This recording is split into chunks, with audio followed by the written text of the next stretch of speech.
When black people qualify as a racist, any black man or woman who defends their own against devils, such as those within the pale-skinned group, are called many things, and racist so happens to be one of the latest.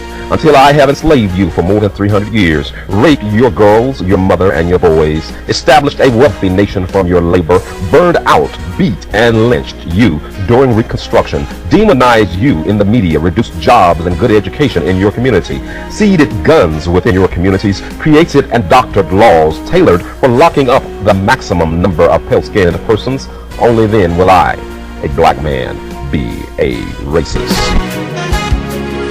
This is your host, T. West. Welcome to Afro Synergy.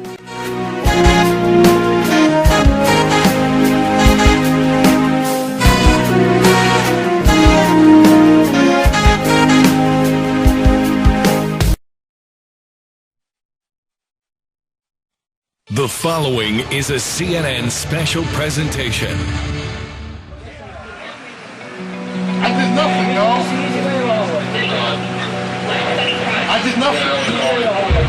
I did nothing, y'all. For what? These police out here is crazy. That nobody trusted, so I decided to pull out my camera every time they come over here. New York City police officers are about to take down Eric Garner. He's suspected of selling loosies, or loose cigarettes. Nuts. Every time I turn around, you grab me. You say I have a cigarette, oh, I still sell a cigarette. So who? Which way doesn't matter because you said I did it? That at any point it could be you, it could be your loved one, it could be your brother, your sister, your uncle, your cousin, your friend. Police say enforcement like this is designed to discourage more serious crime by shutting down petty crime. They will not comment on this particular case. Don't touch me, please. Do not touch me. Things like this happen to us too often. Damn. Whenever I see the lights and sirens, I tense up and I get worried. The officers are only supposed to arrest someone if they have evidence of a crime. A cell phone captures policing spinning out of control. Garner is on the sidewalk, struggling against an apparent chokehold. By the end of this video, he'll be dead. I can't breathe. I can't breathe. I can't breathe. I can't breathe. I can't breathe. I can't breathe. I can't breathe. This is the most horrible feeling that a mother could feel. Right.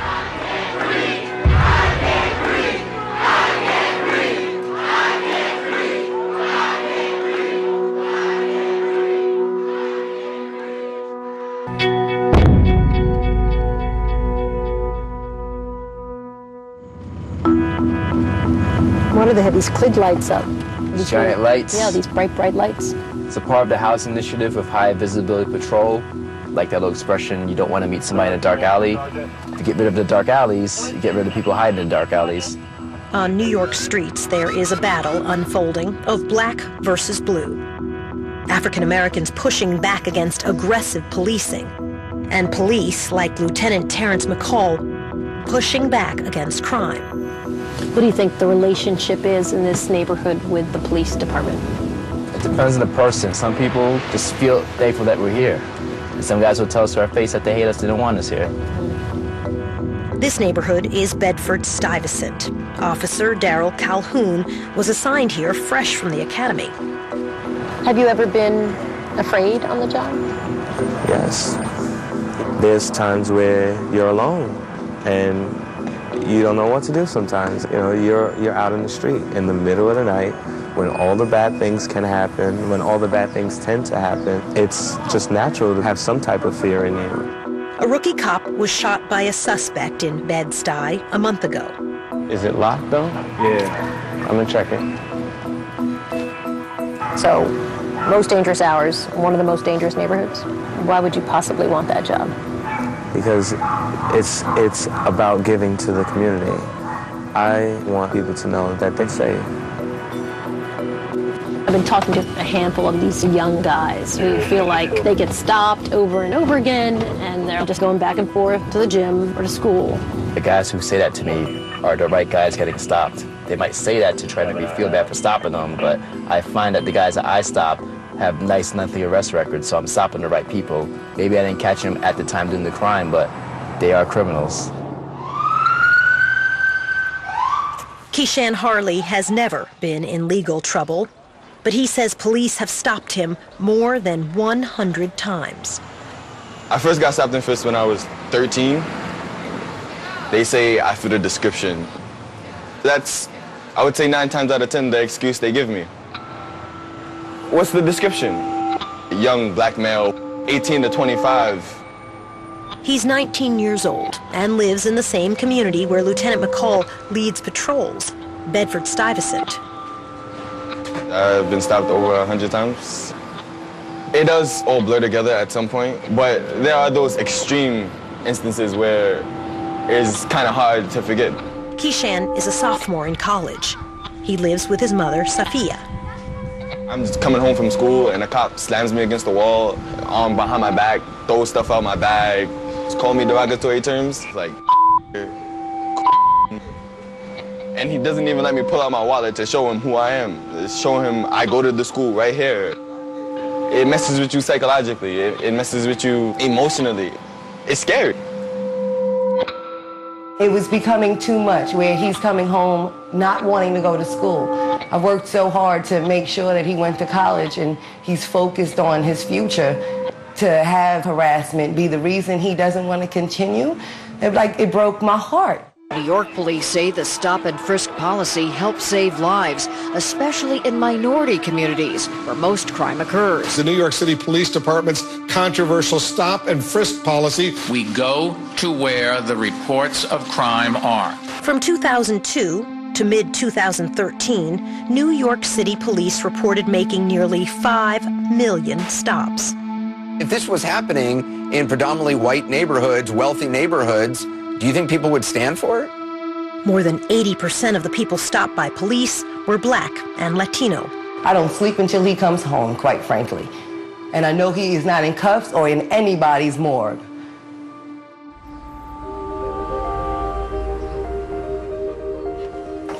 You were okay this weekend when you went out? You didn't get stopped? Babe, you were okay this weekend when you went out? You didn't end up in a cop car for an hour like you didn't tell me about last time? No, I didn't. The fact that it happens just about every single day is overwhelming and can lead you to lose your head. But then your future ends. It's hard to stay calm when you got somebody slamming your face against the wall. What's the alternative, baby? I'm always about the alternative. What's the alternative? What's the alternative? You gonna punch the cop back? I'm not gonna punch the cop back, but it's just like you want me to stay calm. Like I do. How am I supposed to stay calm when that's happening? Because that's what you do. Stay calm the same way Martin and them stayed calm when dogs was biting them. The same way he had to stay calm when his house was being set on fire. I've been saying for his whole life, only animals use their paws. A man fights with his mind. In 2013, a federal judge ruled that this style of policing was violating the constitutional rights of minorities. 88% of those 5 million stops had gone nowhere, with no arrest, no summons, no evidence of any crime.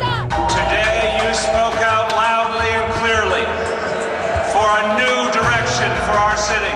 As the city faced a court order to reform stop and frisk policing, a new mayor was ushered in. He promised to rebuild trust between police and minority communities. I'm appointing Bill Bratton as the next police commissioner of the city of New York. In a surprise move, the new mayor named Bill Bratton his police commissioner, the same commissioner who led the NYPD years ago when stop and frisk first became a popular policing tool. What mistakes were made with stop and frisk?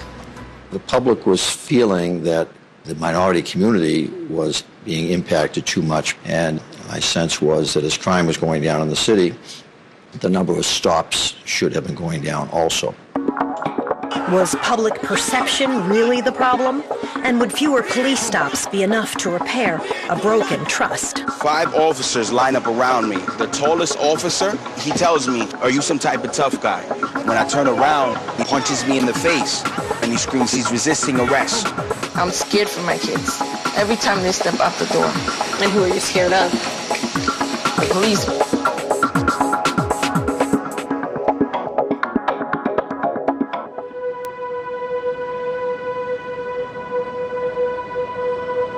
A fresh crop of police officers is being sworn in. They'll become part of the nation's largest police force. Raise your right hand and repeat after me. I do hereby pledge and declare to faithfully discharge my duties. A chance for the NYPD to restart its relationship with New York City's 8.4 million residents. So help me God. So help me God. Congratulations.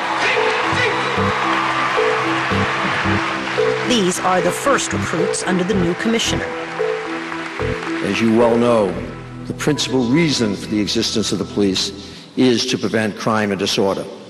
And my promise to the families that to the best of our abilities, each day they will return to you, feeling good about themselves and about the police profession. Congratulations on this very exciting day. Most of these 600 officers will join Operation Impact, deployed like a blue army into high-crime neighborhoods, including Bedford-Stuyvesant's 79th Precinct, where we find Lieutenant Terrence McCall.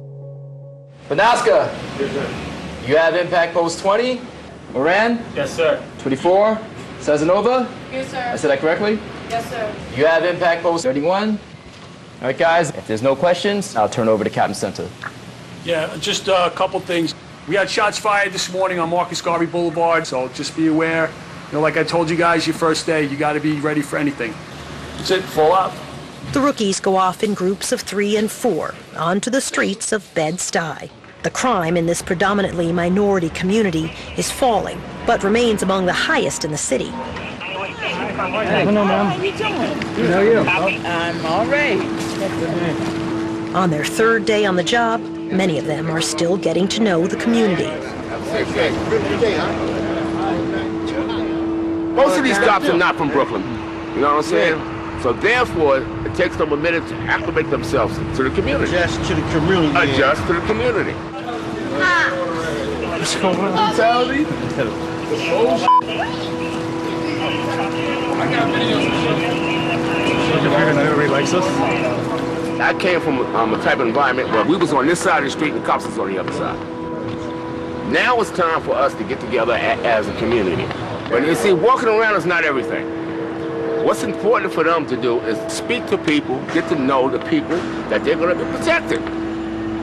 It's not only about arrests or summonses, it's about interacting with the community and showing that we're also people, you know, we're humans, we understand what they go through, so we have to help them out, you know?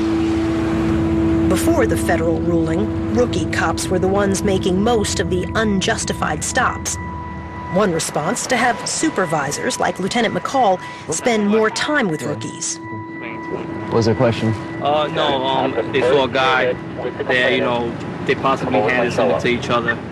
They wasn't sure what they saw. They were asking me, you know, if they can go ahead and, you know, kind of like search them. So I told them, you know, we can't do that. Absolutely. Okay. You can still continue watching because you'll get reason suspicion at some point. Yeah, he said if we don't get him today, like, you know. Exactly. Unless you saw it, you can't guess. You don't search for drugs. That's just the rules. All right? All right. Thank you. Have the rules changed about stop and frisk? The rules have not changed. You can't stop someone for no reason. Reason suspicion is a little bit different. It's where I think you committed the crime. Pope is wearing a black shirt, white pants, approximately 23 years old, ran If someone calls 911, for example, and they say, listen, this guy robbed me, and this guy is black, 5'8", wearing a white shirt, and we see someone fitting that description in the corner, we're going to stop him, and he's not free to leave. Why have rookies flood the streets in the areas where there's a lot of street crime? To me, it seems almost like a potential for problems. What people in this city tend to forget is that the police department was reduced by 6,000 officers. Commissioner Kelly, to deal with that loss, came up with a very good idea. Well, let's take these twice a year when these classes come out of the academy, and we'll surge what Petraeus did in Iraq. Well, we'll surge in our worst crime areas. A good idea, except I think the mistake was that these kids, the newest kids with no experience, really didn't know the job yet. And that's what we're trying to correct. Luis Paulino experienced that era of policing. Tell me a little bit about where we are in East New York. It's referred to as Little Baghdad. because of the murder rates and a lot of the violence that happens, and that includes with the police. So when you were beaten up, now a couple of years ago, I know it's painful for you. Do you mind walking me through that day?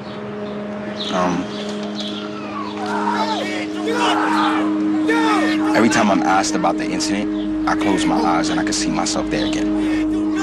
In August 2012, he saw police stop a young black man for riding his bike on the sidewalk. The routine stop suddenly turned violent. More officers started arriving onto the scene. They beat his legs, they maced him, they tased him. Why were you so interested in what was happening to this kid? You didn't know. I mean, honestly, the kid could have been my brother. So I just wanted to make sure that he was all right. The police asked Luis to move away. He says he did. They yelled at me when I got right here, and they said, "Stop right there. Where do you think you're going?" Yeah. So I stopped. Right. And I turn around. 5 officers line up around me. The tallest officer, he tells me, "Are you some type of tough guy?" And he tries to grab my left arm. So I move my left arm back. I said, "There's no reason for you to touch me." So I walk away. All the officers are continuing to follow me.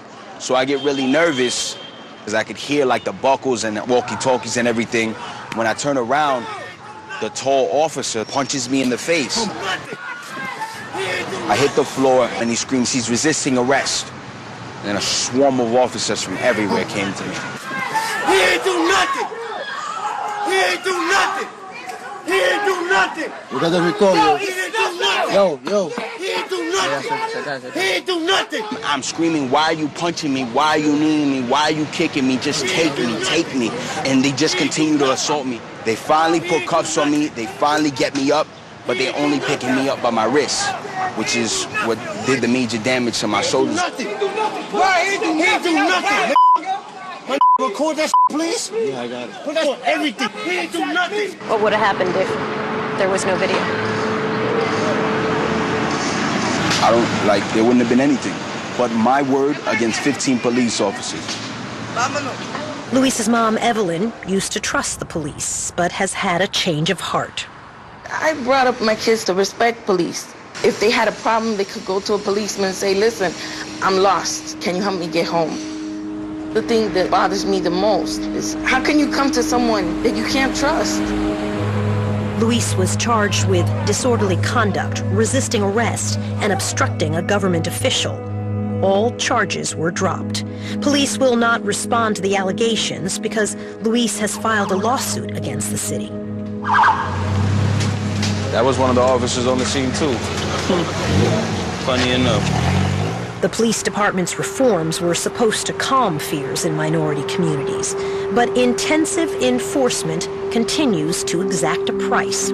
We have a new police chief who talked about sort of doing things differently. Does it feel different? Actually, I think it's worse. Every time I look on Facebook, I see police brutality.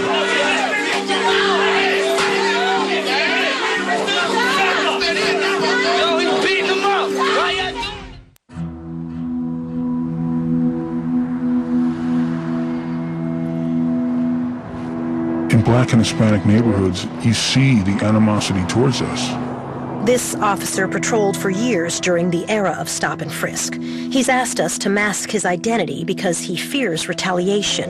And I don't blame them. I understand we actually deserve it the way we treat the public. He continues to patrol and believes the police department is still aiming to create an atmosphere of fear. All we do is hunt them. And you can only push people so far before they say enough is enough. This former Brooklyn resident believes he's been a target of that hunt. I was picking up my kids from a relative's house in Bed-Stuy, and then a paddy wagon comes out of nowhere, and all the cops got out the car, they surrounded my vehicle, and I said, "You know what, I'm gonna help you guys out." And I cut the light on, and my twin daughters were sleeping with their teddy bear, and after they saw that it was children in the car, they said, "All right, come on, let's go, let's go." "What was the reason for you pulling me over?" "No reason, no nothing, just get out the car."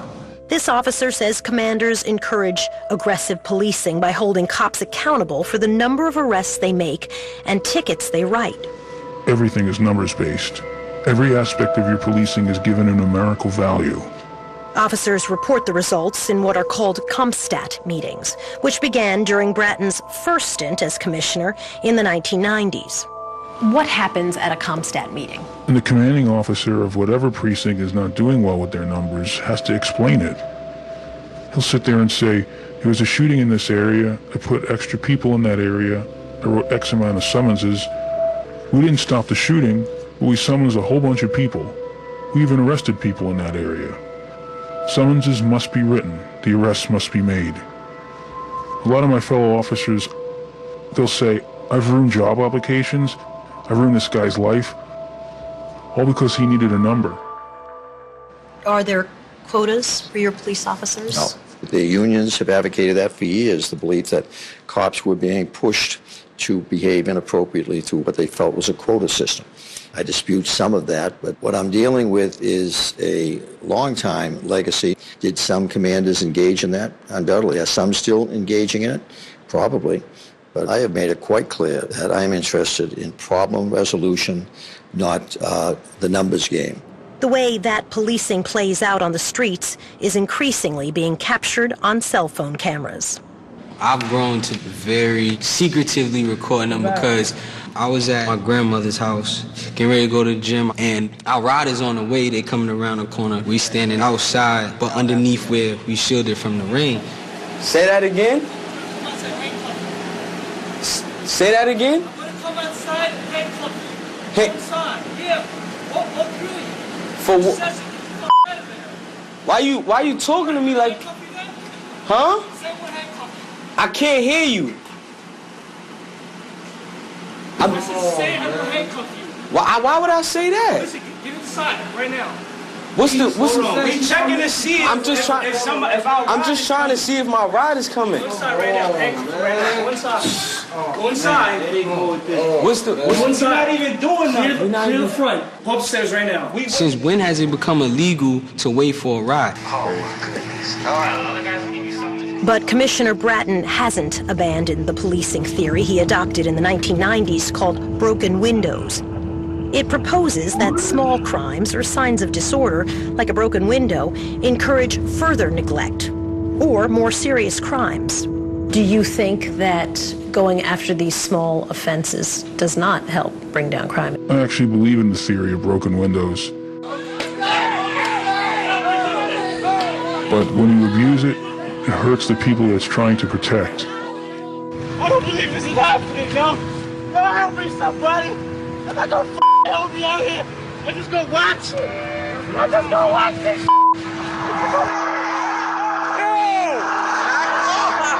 Yo, why is this guy kicking him? As dusk approaches, Keyshan and his friends sit on a Brooklyn rooftop and talk about how police behavior has affected their lives. Yo, we got stopped yesterday. You know that laundromat that's on Howard? Yeah. Right? So we was chilling in front of there, just talking or whatever. And then I saw this like van pull up and stop at the stop sign or whatever. And then I just see him get out the car and I see another dude and he's like frisking me immediately. Like didn't say he was a cop, didn't pull out ID. I was like, what? He was that violent. He was for no reason. He like, why you nervous? I'm like, I'm a black boy, you're a cop. There's two ways this situation is gonna go. And he's like trying to appeal to me with some type of ethos, like I'm not that type of cop. You see, I didn't just run out here and force it. You didn't. You think you just searched me without my consent. Like, hey. You could have said, listen, I want to see a badge. If he says no, what are you gonna do about it? You can't do anything about it. Nothing. It's ridiculous. Like somebody has to stand up even at the odds of losing their life. For change, that's what needs to happen. And those who are crazy enough to think that they could change the world are the ones who actually do it. You gotta be crazy, angry, passionate, sad, all of these things. You gotta want it. You gotta want it with everything.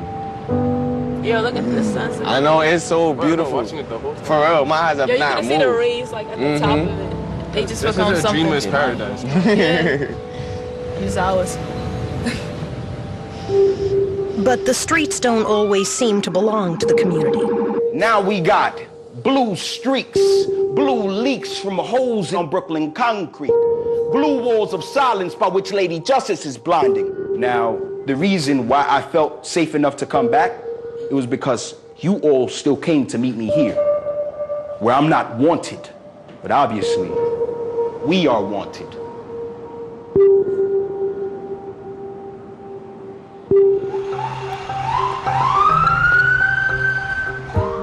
Struggles between minority communities and the NYPD Blue are so epic, they've become the stuff of poetry. What's up, brother? It's good, man. I ain't seen you since the last one. You know, I come to these, I've been good, surviving. That's what it's about. Just staying safe, staying out of cuffs. Keyshawn comes to an open mic night that draws local poets. Let's start this open mic, though. Let's get it. All right, cool. If you can hear me clap once, if you can hear me clap twice, you can hear me clap 3 times. Okay, so you guys are at the Swag Open Mic. If this is your first time here. Luis is hosting tonight. The topic is the police. He and Keyshawn have gotten to know each other through poetry circles. Now, I'm pretty sure we done heard of Bill Bratton, the new police commissioner. He has a theory called community policing. Tonight's topic, who polices this community? NYPD. The poetry boils with resentment. No identity. When they can rip off in place that they say color ain't an issue. But how can it not be when it is the cast of what the oppressor believes? This is not a poem. This is a war cry for every poor child with melanin killed by men who then were found innocent in court. Luis's poetry speaks to the lingering mistrust he feels toward the police. Authorities divide us, patrolling our ethnic enclaves, scare us into putting bars on our windows, houses becoming prisons to keep our fears enslaved. More like our cribs, our cradles to the grave. My people, I just hope you're listening. It's time to pick up the pen, take this movement out of this room. I promise you can make it again. Let's go. Okay, get home safe.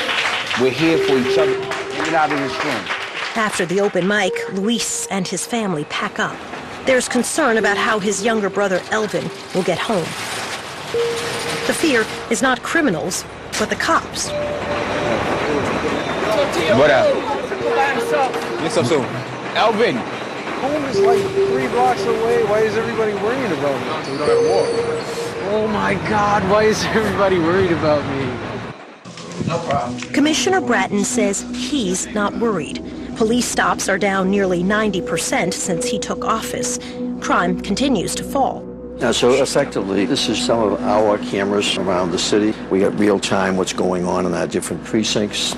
And coming across the screen down the bottom, scrolling in the 7-3 precinct in the housing development, we just had a male shot. Not likely, that means he's not likely to die. Mm-hmm. But this is how intimately we track this information.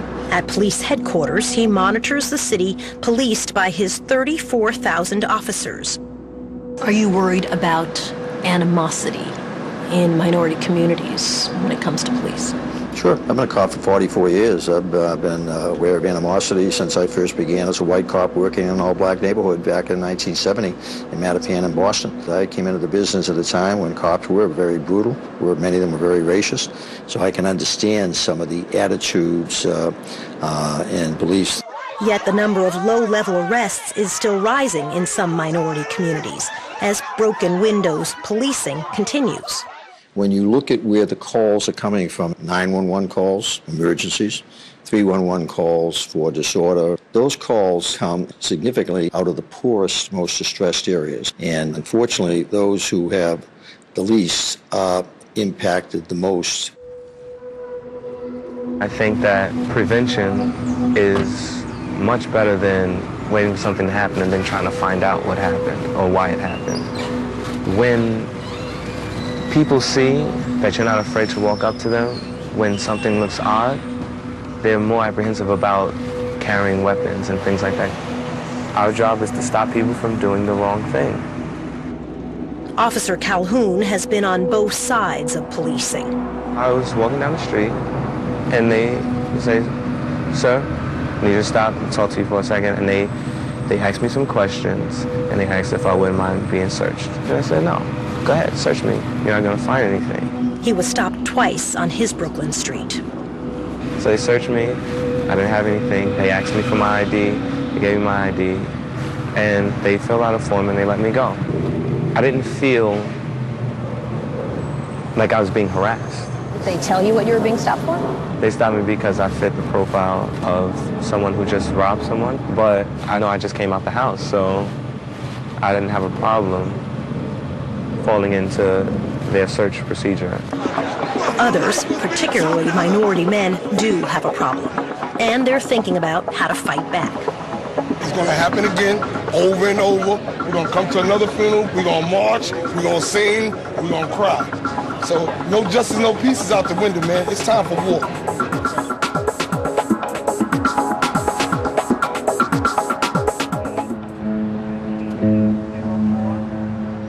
Guys, attention to roll call. Calhoun. Sir. Got post 57, ticket 22. In a department accused of racial profiling, nearly half the department is comprised of minorities. You guys get a special post. It's going to be in retaliation to a shooting. We're looking for a dark Nissan sedan. We'll get you further information on that.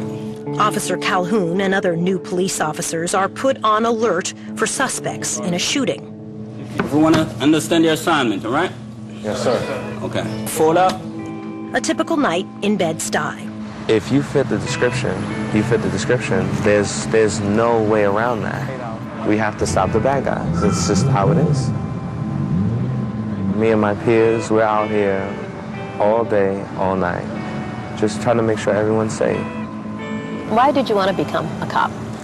My father was a police officer, so I seen how it made him a stronger person. He was always trying to help people any way that he could, and I always wanted to be like that.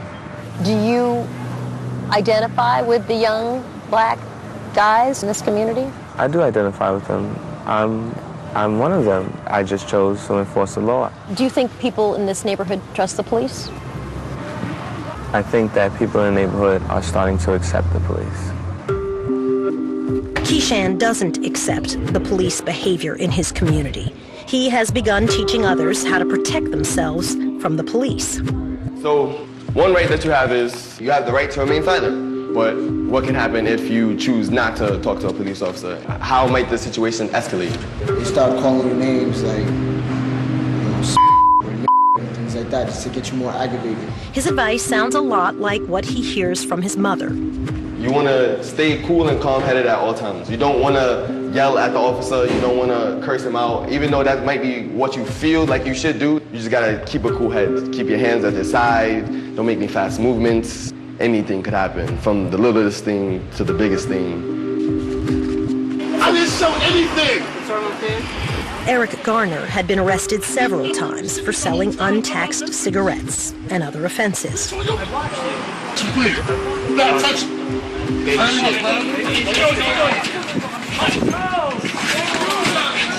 Damn, man.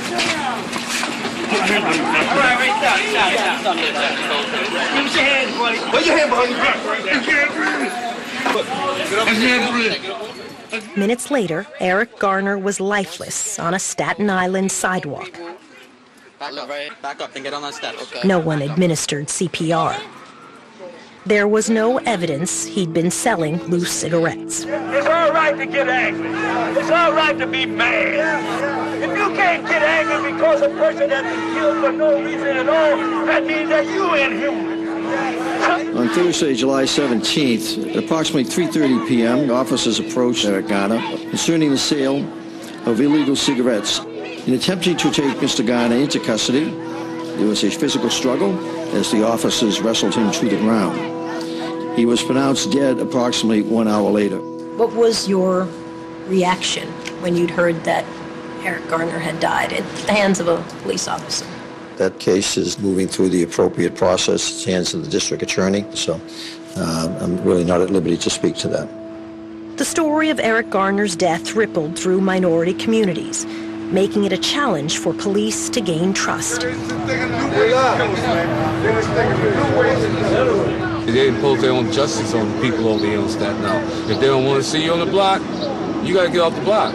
How does it feel? I mean, it feels real bad when people treat you inhuman and you know it and you can see it. This shop owner laments how an arrest outside his door got so out of control, but he still wants police to crack down on small crimes. Do the cops walk by your store a lot? Do they drive by? No, if I call them, they come. If I don't call them, they never come. They never walk by? No walk by. Would you like to see a foot patrol camped out? I like to see that, yeah. And you think that would stamp out some of those low-level crimes? Yeah. At Eric Garner's funeral, there were calls for accountability. Ain't about no more preaching, ain't about no more teaching. The world seen what happened. And it's gonna happen again, over and over. We're gonna come to another funeral, we're gonna march, we're gonna sing, we're gonna cry. So no justice, no peace is out the window, man. It's time for war. People will only do what we allow them to do. In the words of Eric Garner, it ends today.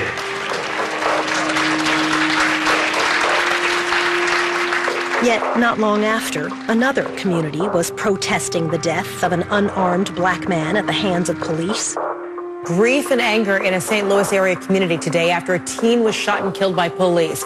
Ferguson, Missouri, exploded in violence over the death of Michael Brown, the images reaching into every home.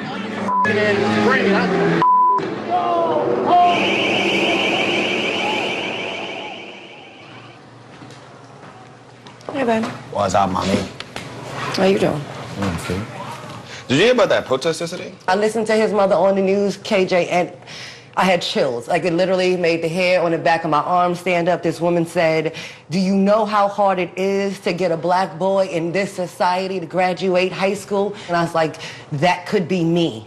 That literally could be me. My fear, my ongoing fear with your newfound education and awareness is with that comes anger. I know that at any moment this situation could go from 0 to 100. I understand that black lives are not valued in America by either party, by the police or by ourselves. Yours is valued by me. By you, and I love you for it, and I thank you every day. Like you, I wouldn't be here without you in every way. My value, I do. I value myself greatly, enough so that I will not allow myself to be repressed. And I'm tired of living like that. Luis Paulino is also tired of living like this. He's still fighting to overcome his trauma. I wake up and I have the aches and pains in both my arms. I'll never be the same.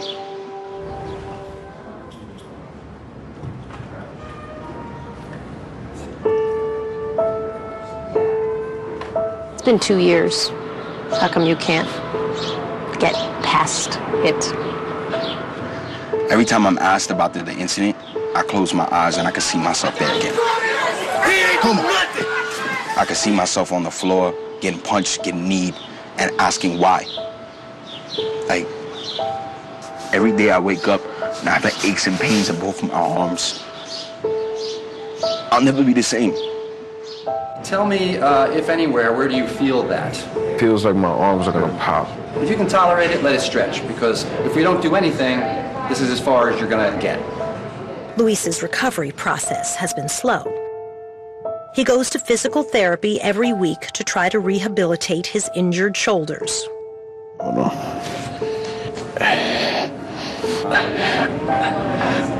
It's a little scary there, huh? Yeah, hold on. After the altercation, he underwent 2 surgeries to repair torn ligaments. He's waiting on a third. He was once a college football player. Tell me how you're feeling when you're doing that. I'm frustrated only Frustrated. because I was doing 100 reps in a set. I bet. And now I can barely do 3. He's trying his best, trying to overcome this.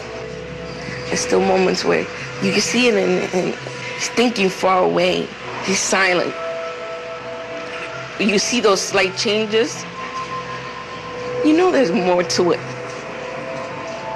Am I ever gonna be 100% again? We all change all the time. We don't go back. You're not going to be Luis of 2 years ago or 5 years ago. You're going to be the new Luis. And it's challenging, but that's the truth. The new police commissioner still believes he can improve police-community relations. I use a medical comparison all the time. The doctor diagnoses cancer and treats you with chemo. You're feeling better, but he keeps applying more chemo, and you start feeling worse and worse. So policing, like medicine, it's a balancing act. One of the issues is how do you have an appropriate level of policing to reduce crime, prevent it, reduce disorder, and prevent it, but do it in a way that the law-abiding in that community don't feel that they need to be fearful of the police.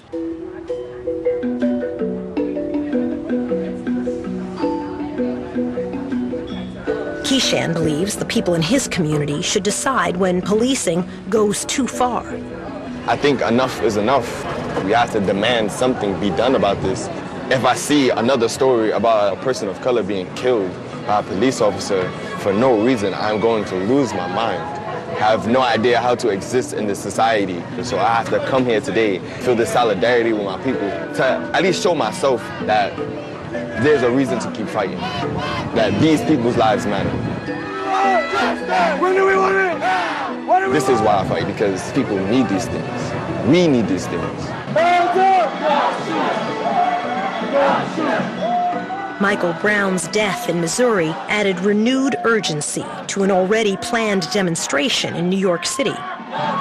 We got a problem in New York City and all across America. So we gotta keep marching. We gotta keep fighting. We gotta keep pushing. We said to NYPD, not only are we gonna fight against you while we're cops, we're gonna fight against you when we get off the job, because what you're doing is wrong.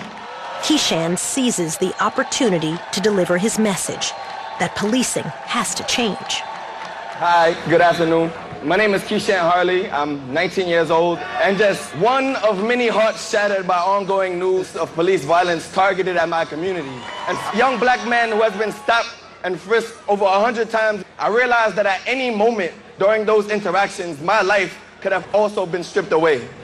Broken windows policing that targets communities of color promotes this violence.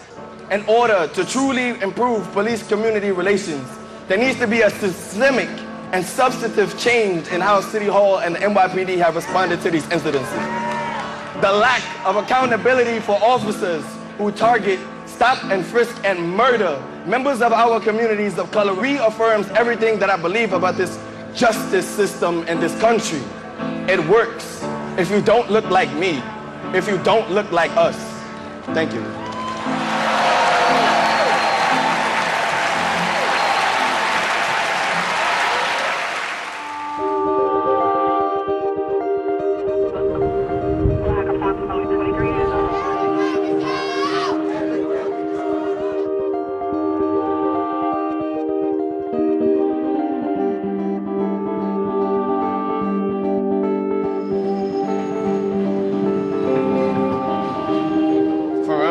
Yeah, you can see the rays like at the top.